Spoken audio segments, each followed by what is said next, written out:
सरकार की सर्वोच्च प्राथमिकता है। सरकार द्वारा अपराध नियंत्रण एवं विधि व्यवस्था संधारण के लिए सभी आयामों पर योजनाबद्ध तरीके से काम किया गया है। हर थाने के कार्य को दो हिस्सों जैसे कि एक केसों का अनुसंधान एवं विधि व्यवस्था संधारण में बांटा गया है तथा इसके लिए पुलिस कर्मियों एवं पदाधिकारियों को अलग अलग जिम्मेदारी दी गई है ताकि ठीक ढंग से कार्रवाई हो सके। पुलिस के लिए वाहन एवं अन्य आवश्यक संसाधन उपलब्ध कराए जा रहे हैं। वर्ष 2005 में बिहार पुलिस में कार्यरत बल की संख्या काफी कम थी। कुल 72,410 स्वीकृत पदों के विरुद्ध 42,481 पुलिसकर्मी कार्यरत थे। कानून व्यवस्था को और बेहतर बनाने के लिए पुलिस बल की संख्या में बढ़ोतरी की गई है। इसके लिए कुल 2,27,873 पदों का सृजन किया गया है तथा इन पदों के विरुद्ध तेजी से बहाली की जा रही है। वर्तमान में राज्य में पुलिस बल की संख्या बढ़कर लगभग 1,10,000 हो गई है। इसके अलावा पुलिस के कुल 21,391 रिक्त पदों पर नियुक्ति की कार्रवाई प्रक्रियाधीन है तथा शेष पदों पर भी शीघ्र नियुक्ति की जाएगी। सभी पदों पर बहाली होने के बाद राज्य में पुलिस कर्मियों की संख्या प्रति लाख आबादी पर 170 से भी अधिक हो जाएगी, जो बिहार की आबादी एवं क्षेत्रफल के हिसाब से पर्याप्त है। विविध व्यवस्था को सुदृढ़ करने के लिए राज्य में 2005 से अब तक कुल 297 नए थानों का सृजन किया गया है। साथ ही 28 जिलों में यातायात थानों तथा 44 साइबर थानों का सृजन भी किया गया है। आपातकालीन स्थिति से निपटने के लिए डायल 112 की इमरजेंसी सेवा प्रारंभ की गई है। इस व्यवस्था के अंतर्गत किसी भी प्रकार की आपातकालीन स्थिति जैसे कि अपराध की घटना, आग लगने की घटना, वाहन दुर्घटना की स्थिति में या महिला, बच्चों एवं वरिष्ठ नागरिकों की सुरक्षा से संबंधित स्थिति में बिहार के किसी भी कोने से कोई भी पीड़ित व्यक्ति 112 नंबर पर निःशुल्क कॉल कर सकता है। पहले यह व्यवस्था जिला मुख्यालयों एवं शहरी क्षेत्रों में ही लागू थी। अब इसका विस्तार पूरे राज्य में किया जा रहा है। राज्य सरकार द्वारा पिछले कार्यकाल में विकसित बिहार के 7 निश्चय कार्यक्रम लागू किए। हर घर तक बिजली पहुंचा दी गई है। हर घर नल का जल, हर घर तक पक्की गली नाली, हर घर में शौचालय तथा टोलों का ग्रामीण सड़कों से जोड़ने का काम लगभग पूरा हो गया है। कुछ क्षेत्रों में जो भी काम छूटे हैं उन्हें भी तेजी से कराया जा रहा है। हर घर नल का जल के काम को 2 हिस्सों में कराया गया। जिन वार्डों में पेयजल की गुणवत्ता आयरन, आर्सेनिक तथा फ्लोराइड से प्रभावित थी, उनका काम लोक स्वास्थ्य अभियंत्रण विभाग द्वारा तथा अन्य वार्डों के काम पंचायतों एवं नगर निकायों द्वारा कराया गया।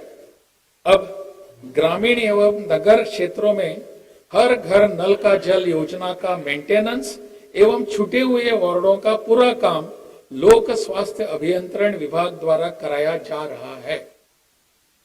7 निश्चय 2 के तहत योजनाओं का क्रियान्वयन जारी है। प्रथम निश्चय युवा शक्ति बिहार की प्रगति के तहत राज्य के 149 औद्योगिक प्रशिक्षण संस्थानों में से प्रथम चरण में 60 एवं द्वितीय चरण में 89 नए सेंटर ऑफ एक्सलेंस की स्थापना की जानी है, जिसमें अब तक 31 औद्योगिक प्रशिक्षण संस्थानों में सेंटर ऑफ एक्सलेंस की स्थापना हो चुकी है। सभी पॉलिटिकल संस्थानों में गुणवत्ता बढ़ाने के लिए इंडियन इंस्टीट्यूट ऑफ टेक्नोलॉजी यानी IIT पटना के सहयोग से सेंटर ऑफ एक्सलेंस स्थापित किए गए हैं। राज्य में अभियंत्रण विश्वविद्यालय, स्वास्थ्य विज्ञान विश्वविद्यालय एवं खेल विश्वविद्यालय की स्थापना की जा चुकी है। इन सभी विश्वविद्यालयों के में छात्राओं के लिए न्यूनतम 1/3 सीटों का आरक्षण का प्रावधान किया गया है। राज्य में युवाओं को रोजगार उपलब्ध कराने तथा उनमें उद्यमिता विकास को प्रोत्साहन देने के लिए मुख्यमंत्री उद्यमी योजना प्रारंभ की गई। मुख्यमंत्री अनुसूचित जाति एवं अनुसूचित जनजाति उद्यमी योजना वर्ष 2018 से लागू है। इस योजना में 2020 से अति पिछड़े वर्ग को शामिल करते हुए मुख्यमंत्री अति पिछड़ा वर्ग उद्यमी योजना प्रारंभ की गई है। वर्ष 2021 में 7 निश्चय 2 के तहत सभी वर्गों की महिलाओं के लिए मुख्यमंत्री महिला उद्यमी योजना प्रारंभ की गई। इन तीनों योजनाओं में उद्यमियों को 10 लाख रुपए तक की सहायता दी जाती है, जिसमें 5 लाख रुपए का अनुदान एवं 5 लाख रुपए तक का ब्याज मुक्त ऋण दिया जाता है। इसके अतिरिक्त वर्ष 2021 में ही 7 निश्चय 2 के तहत अन्य वर्गों, सामान्य एवं पिछड़ा वर्ग के युवाओं के लिए मुख्यमंत्री युवा उद्यमी योजना शुरू की गई, जिसमें 5 लाख रुपए का अनुदान एवं 5 लाख रुपए का ऋण 1% ब्याज पर दिया जाता है। इसी तरह राज्य के अल्पसंख्यक वर्ग के युवाओं में उद्यमिता एवं स्वरोजगार को बढ़ावा देने के लिए सितंबर 2023 से मुख्यमंत्री अल्पसंख्यक उद्यमी योजना प्रारंभ की गई है। इन सभी योजनाओं में कुल मिलाकर अब तक 40,049 उद्यमियों को 2,408 करोड़ रुपए से अधिक की राशि उपलब्ध कराई गई है। उद्योगों के विकास के लिए सरकार के प्रयासों से हजारों लोगों को रोजगार के नए अवसर मिल रहे हैं। दूसरे निश्चय सशक्त महिला, सक्षम महिला, इसके अंतर्गत उच्चतर शिक्षा हेतु महिलाओं को प्रोत्साहित करने के लिए इंटर पास करने पर 25,000 रुपए तथा स्नातक उत्तीर्ण होने पर 50,000 रुपए दिए जा रहे हैं। पहले यह काम वर्ष 2018 में प्रारंभ हुई मुख्यमंत्री कन्या उत्थान योजना के अंतर्गत किया जा रहा था। उस समय इस योजना के अंतर्गत इंटर पास करने पर 10,000 रुपए तथा स्नातक उत्तीर्ण होने पर 25,000 रुपए की राशि दी जाती थी, जिसे अब 7 निश्चय 2 के तहत 2021 से बढ़ाकर क्रमशः 25,000 रुपए एवं 50,000 रुपए कर दिया गया है। अब तक इंटर पास 12 लाख से अधिक छात्राओं को तथा स्नातक उत्तीर्ण 1,60,000 से अधिक छात्राओं को आर्थिक सहायता दी जा चुकी है। साथ ही 7 निश्चय 2 के अंतर्गत शुरू की गई मुख्यमंत्री महिला उद्यमी योजना के तहत 6,753 महिलाओं को लाभ मिला है। सरकार के तीसरे निश्चय हर खेत तक सिंचाई का पानी, इसके अंतर्गत तकनीकी सर्वेक्षण कर 29,952 योजनाओं का चयन किया गया है एवं 4 विभागों तथा जल संसाधन विभाग, लघु जल संसाधन विभाग, ग्रामीण विकास विभाग और कृषि विभाग द्वारा इस काम को कराया जा रहा है। अब तक जल संसाधन विभाग द्वारा 666, लघु जल संसाधन विभाग द्वारा सतही जल से सिंचाई की 306, कृषि विभाग द्वारा 880 तथा ग्रामीण विकास विभाग द्वारा 187 योजनाएं पूर्ण की जा चुकी हैं। इन योजनाओं से 2,75,000 हेक्टेयर से भी अधिक क्षेत्र में अतिरिक्त सिंचाई क्षमता का सृजन हुआ है। इस काम को तेजी से कराया जा रहा है। सरकार के चौथे निश्चय स्वच्छ गांव समृद्ध गांव के अंतर्गत ग्रामीण क्षेत्रों में सोलर स्ट्रीट लाइट लगाने का काम चल रहा है।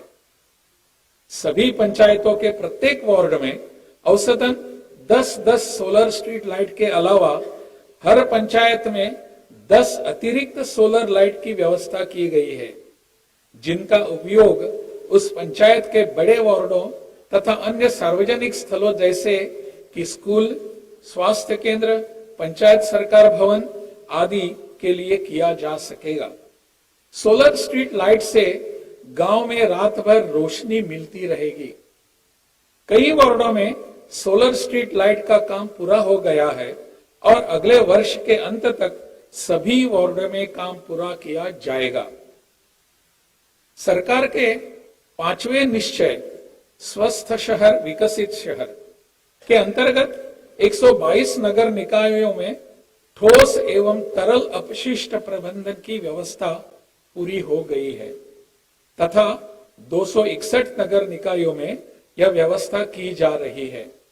मोक्षधाम योजना के अंतर्गत जिला मुख्यालयों एवं महत्वपूर्ण नदी घाटों के आसपास शवदाह गृह निर्माण की 49 योजनाओं की स्वीकृति दी गई है, जिसमें 9 योजनाओं पर कार्य प्रारंभ हो गया है।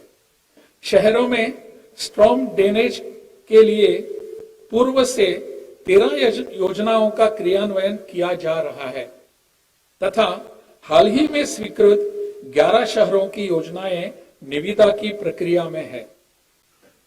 सरकार के छठे निश्चय सुलभ संपर्कता के तहत जाम की समस्याएं से मुक्ति एवं सुचारू यातायात के लिए 36 बाईपास का निर्माण प्रस्तावित है। प्रथम चरण में शुरू की गई 20 योजनाओं से 4 योजनाओं का काम पूरा हो चुका है एवं 11 योजनाओं में कार्य प्रगति पर है तथा 5 योजनाओं में कार्यवाही प्रक्रियाधीन है। ग्रामीण क्षेत्रों में सर्वेक्षण कर गांवों को महत्वपूर्ण स्थानों से संपर्कता प्रदान करने के लिए ग्रामीण पथों की 1623 योजनाएं चिन्हित की गई है, जिनकी कुल लंबाई 12,250 किलोमीटर है। इस योजनाओं को अंतिम रूप दिया जा रहा है तथा शीघ्र ही इन पर काम प्रारंभ किया जाएगा। सरकार के 7वें निश्चय सबके लिए अतिरिक्त स्वास्थ्य सुविधा, इसके अंतर्गत फरवरी 2021 से गांवों के 7,800 स्वास्थ्य उपकेंद्रों में टेलीमेडिसिन की व्यवस्था की गई है। अब सामान्य बीमारियों के लिए लोगों को दूर स्थित अस्पतालों में नहीं जाना पड़ता है।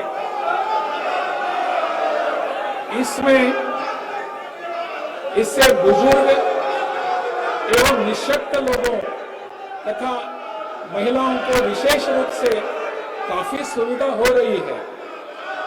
अब तक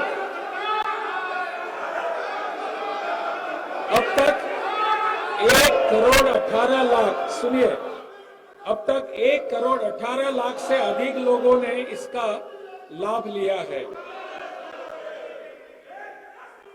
हृदय में छेद के साथ, बच्चों वाली बात है, हृदय में छेद के साथ जन्मे बच्चों के निःशुल्क उपचार हेतु 7 निश्चय 2 के अंतर्गत 1 अप्रैल 2021 से बाल हृदय योजना लागू की गई है।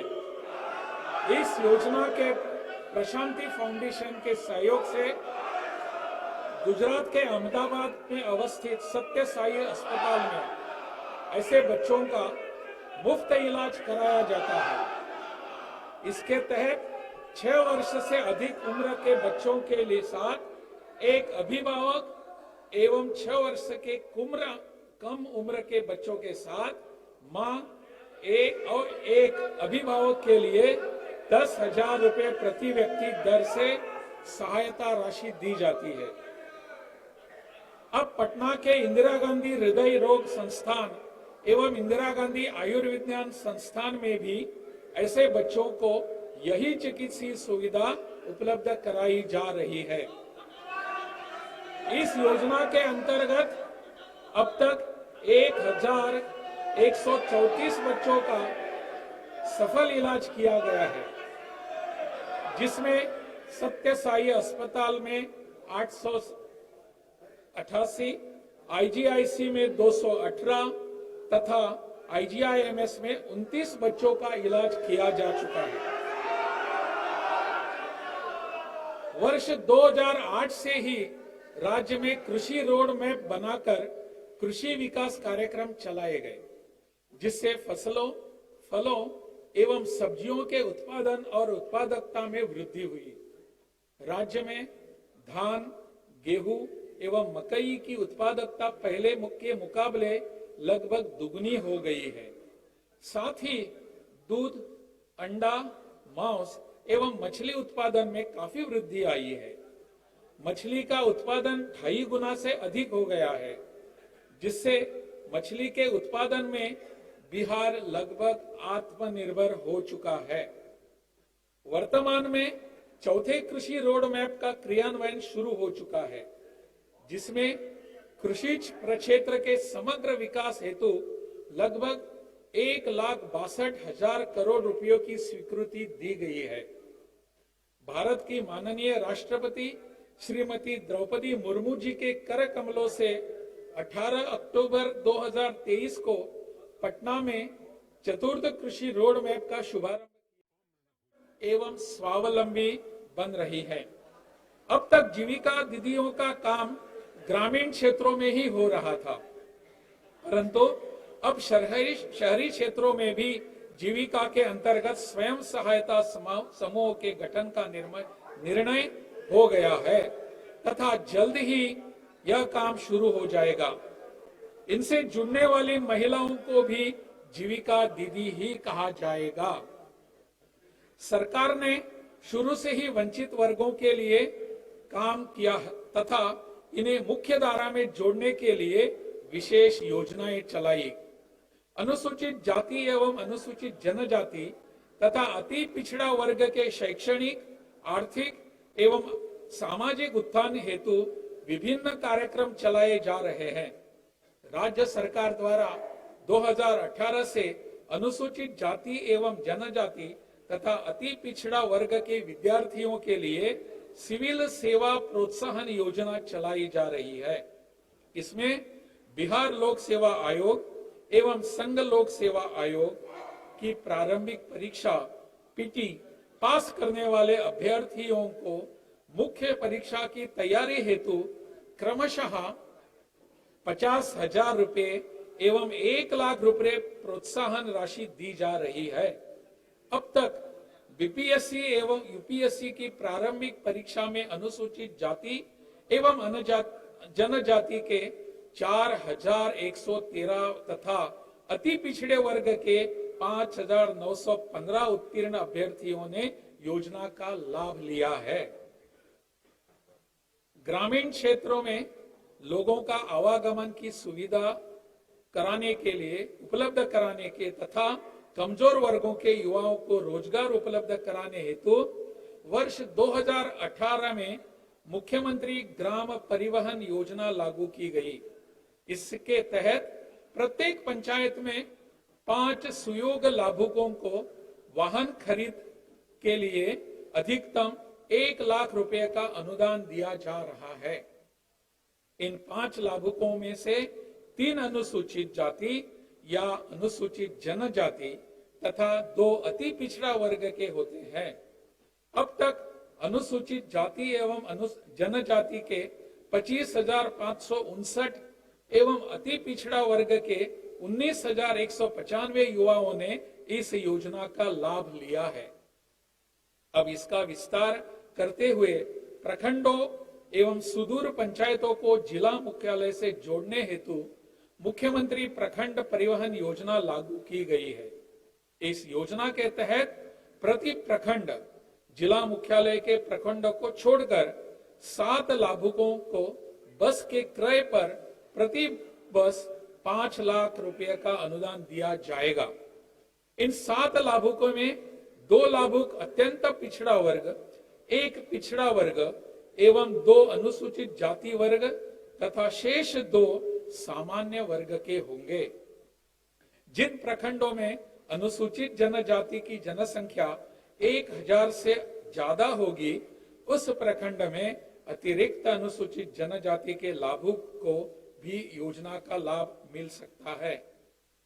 अनुसूचित जाति एवं अनुसूचित जनजाति तथा अति पिछड़ा वर्ग के छात्र छात्राओं के लिए बड़ी संख्या में आवासीय विद्यालय एवं छात्रावासों का निर्माण कराया जा रहा है। वर्तमान में अनुसूचित जाति एवं जनजाति के 45 आवासीय विद्यालय संचालित हैं। राज्य सरकार द्वारा अनुसूचित जाति की 50,000 से अधिक आबादी वाले 40 प्रखंडों में आवासीय विद्यालय बनाने का निर्णय लिया गया है, जिसमें से 19 आवासीय विद्यालय का निर्माण की स्वीकृति दी जा चुकी है। अगले 2 वर्षों में सभी आवासीय विद्यालयों का निर्माण कर लिया जाएगा। अन्य पिछड़ा वर्ग के लिए पूर्व से 12 कन्या आवासीय विद्यालय संचालित हैं। 27 नए कन्या आवासीय विद्यालय का भी निर्माण जारी है। वर्ष 2006-07 से अल्पसंख्यक समुदाय के छात्र छात्राओं को नौकरियां हेतु प्रतियोगिता परीक्षाओं की तैयारी के लिए मुफ्त कोचिंग योजना संचालित है। अब तक 22,232 छात्र छात्राओं ने इस योजना का लाभ लिया है। तलाकशुदा मुस्लिम महिलाओं के लिए परित्यक्ता सहायता योजना की शुरुआत 2006-07 में की गई थी। उस समय 10,000 रुपये की राशि दी जाती थी, जिसे वर्ष 2017-18 से बढ़ाकर 25,000 रुपये कर दी गई है। इस योजना के तहत अब तक 15,049 महिलाओं ने सहायता ली है। पूर्व में मदरसा शिक्षक एवं शिक्षकेतर कर्मचारियों की स्थिति बहुत खराब थी। सरकार ने समय समय पर मदरसा शिक्षकों एवं कर्मियों के वेतन में बढ़ोतरी की तथा वर्ष 2019 में मदरसों के शिक्षकों एवं कर्मियों का वेतन बढ़ाकर अन्य शिक्षकों के अनुरूप कर दिया गया है। वक्फ की भूमि पर बहुउद्देशीय भवन, मुसाफिर खाना, विवाह भवन, व्यावसायिक भवन आदि का निर्माण कराया जा रहा है।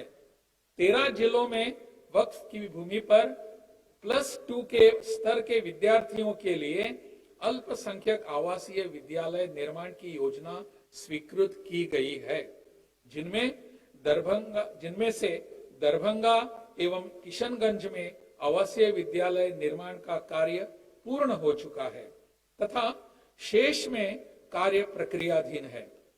पटना में अंजुमन इस्लामिया भवन का भव्य एवं आकर्षक रूप से पुनर्निर्माण कराया गया है। राज्य में सामाजिक सौहार्द एवं सांप्रदायिक सद्भाव का माहौल कायम है। सांप्रदायिक तनाव की घटनाएं प्रकाश में आने पर पुलिस एवं प्रशासन द्वारा त्वरित कार्रवाई की जा रही है।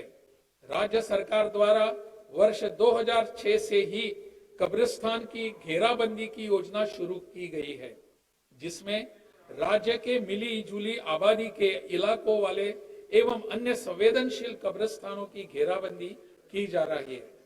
राज्य में 9,273 संवेदनशील कब्रिस्तानों को घेराबंदी के लिए चिन्हित किया गया है, जिसमें 8,519 कब्रिस्तान की घेराबंदी पूर्ण कर ली गई है। 311 पर कार्य जारी है तथा 443 कब्रिस्तान घेराबंदी की योजना प्रक्रियाधीन है।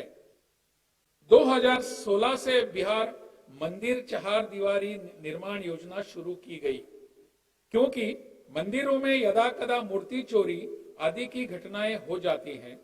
इसके अंतर्गत 60 वर्ष से पुराने धार्मिक न्यास परिषद में निबंधित मंदिरों की घेराबंदी की जा रही है। इसके अंतर्गत अब तक 419 मंदिरों की चार दीवारी की जा चुकी है। अब आवश्यकता अनुसार 60 वर्ष से कम समय से स्थापित मंदिरों की चार दीवारी भी कराई जाएगी। शुरू से ही सरकार का प्रयास रहा है कि युवाओं को ज्यादा से ज्यादा नौकरी एवं रोजगार के अवसर मिले। वर्ष 2005 से लेकर 2020 तक लगभग 5,35,000 से अधिक युवाओं को नौकरी दी गई है तथा लाखों लोगों को रोजगार मिला है। इसी क्रम में वर्ष 2020 में 7 निश्चय 2 के अंतर्गत घोषणा की गई थी कि आने वाले वर्षों में 10 लाख नौकरी एवं 10 लाख रोजगार के अवसर सृजित किए जाएंगे। इसके तहत अब तक 3 लाख आंकड़ों का खेल है। सभा आएगी, सत्ता आएगी, जाएगी। लोकतंत्र की इस मंदिर की सार्वभौमिकता और सम्मान सदा बरकरार रहेगा। कल जो था वो आज नहीं है, आज जो है वो कल नहीं रहेगा। मुझे आपसे सदन से निर्वाचित कर जो संसदीय दायित्व सौंपा था उसका मैंने पूरा निष्ठा, कर्तव्य परायणता और ईमानदारी से निर्वहन किया है। मैं सदन के सभी सदस्यों के सुखद जीवन की कामना करता हूं। मुझे ऐसा प्रतीत होता है कि मेरे विरुद्ध यह अविश्वास प्रस्ताव आना एक संसदीय प्रक्रिया का निर्वहन है। आप सब इसमें भाग ले रहे हैं। भारतीय संविधान के अनुच्छेद 179C में अध्यक्ष उपाध्यक्ष को पद से हटाने का प्रावधान है, जिसके अनुसार विधानसभा के तत्कालीन समस्त सदस्यों के बहुमत से पारित संकल्प द्वारा अपने पद से हटाया जा सकेगा। वर्तमान में बिहार विधानसभा के सदस्यों की कुल संख्या 243 है। बहुमत हेतु 122 सदस्यों का विश्वास के पक्ष में मत होना चाहिए, तभी इसे स्वीकृत माना जाएगा। अब मैं आपके बीच आता हूं। माननीय उपाध्यक्ष जी अब सदन का संचालन करेंगे। बहुत बहुत धन्यवाद आप लोग।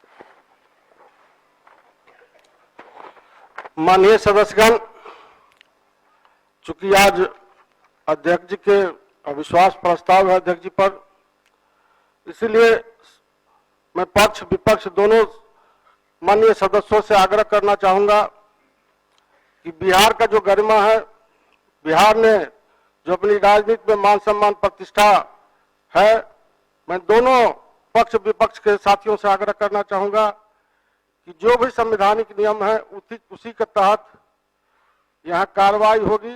सब कोई शांति ढंग से यदि यह मतदान करेंगे तो मैं समझता हूँ बहुत ही अच्छा मैसेज बिहार के लिए जाएगा।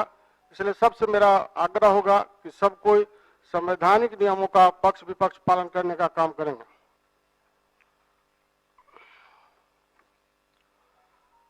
माननीय सदस्यगण, इस प्रस्तावित संकल्प के संबंध यदि कोई माननीय सदस्य अपना विचार प्रकट करना चाहें तो रख सकते हैं, अन्यथा मैं इसे सीधे सदन के समक्ष रखूंगा। अध्यक्ष महोदय, राजद की ओर से प्रोफेसर राममनोज यादव जी के राममनोज जी, माननीय सदस्य राममनोज जी।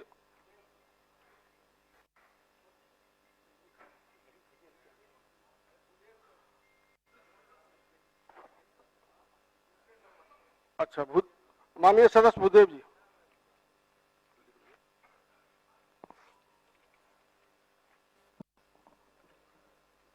सम्मानित उपाध्यक्ष महोदय,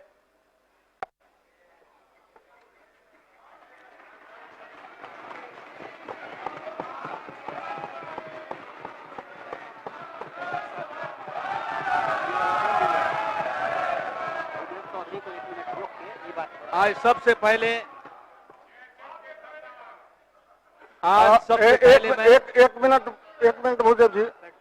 माननीय सदस्यगण, आज इस बिजनेस के बाद विश्वास प्रस्ताव पर भी विचार होना है तथा अन्य औपचारिक कार्य भी होने हैं। कृपया संक्षेप में अपनी बात रखेंगे।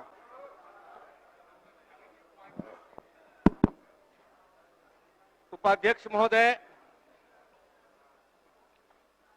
सबसे पहले मैं अपने दल के प्रबुद्ध नेता, युवाओं के नेता, युवाओं का भविष्य, पूर्व उप मुख्यमंत्री आदरणीय तेजस्वी प्रसाद यादव जी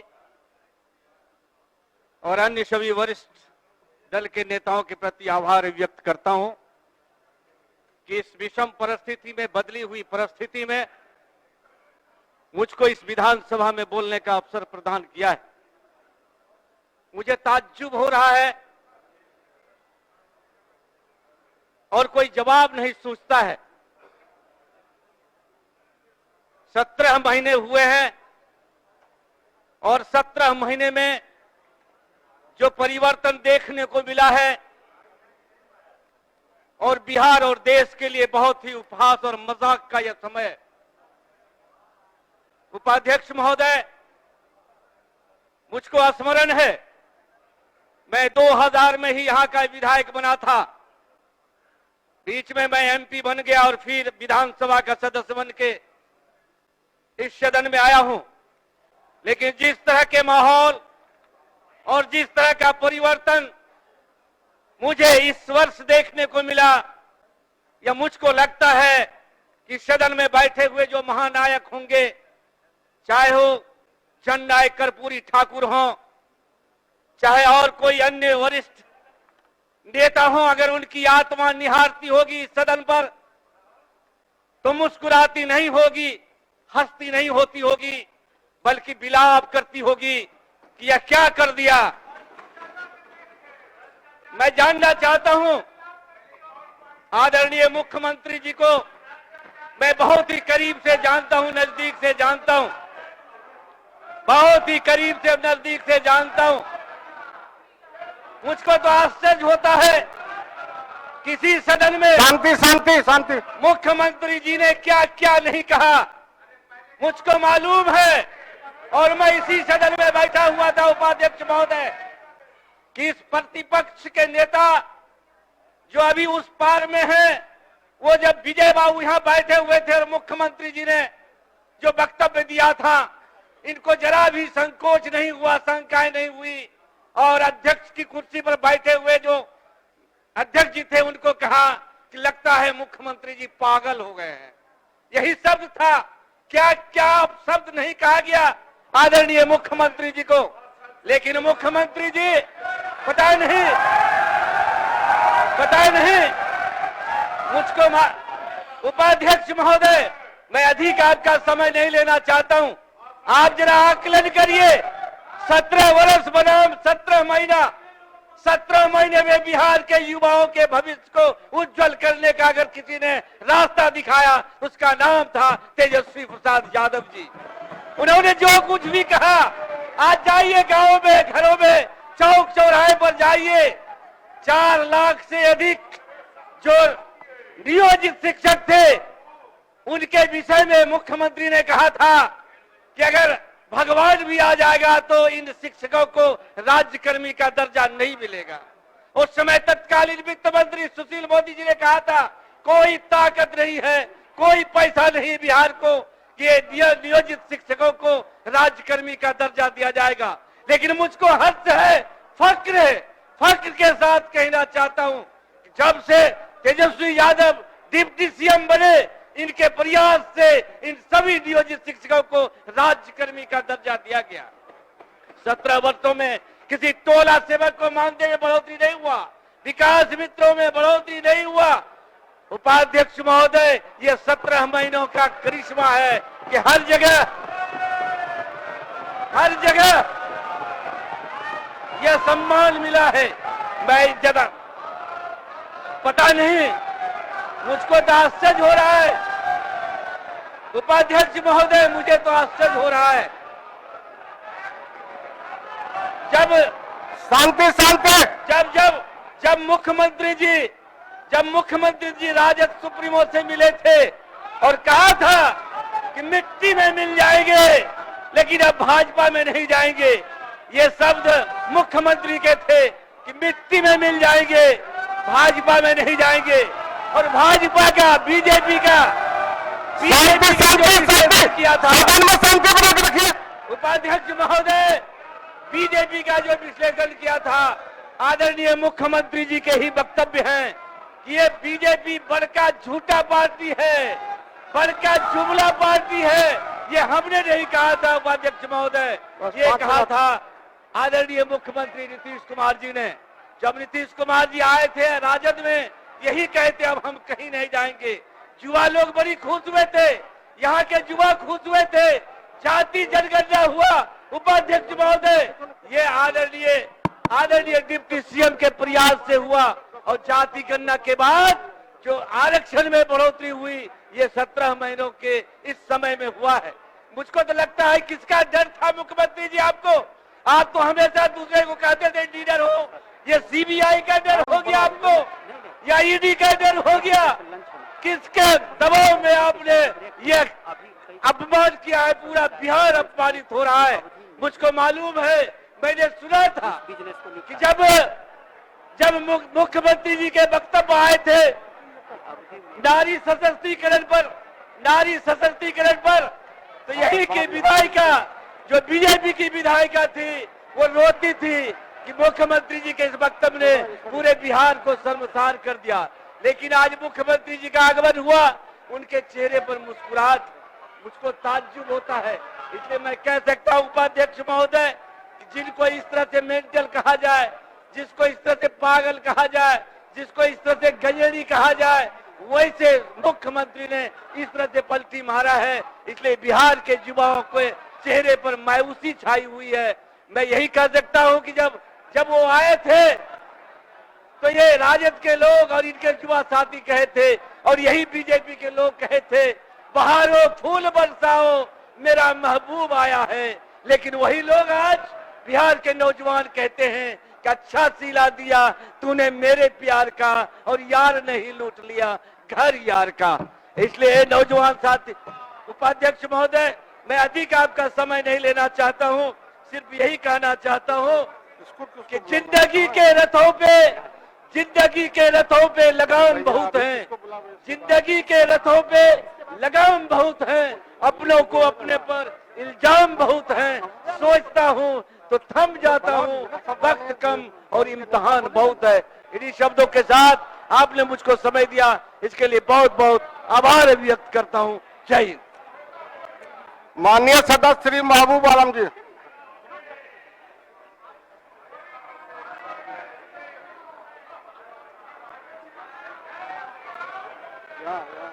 माननीय सभापति महोदय, आपने माननीय सदस्य एक मिनट। माननीय सदस्यगण आप महोदय, माननीय सदस्यगण शांति। माननीय सदस्यगण 1 बजे से लंच ब्रेक होना है। अगर सदन की राय हो तो संक्षिप्त रूप में मैं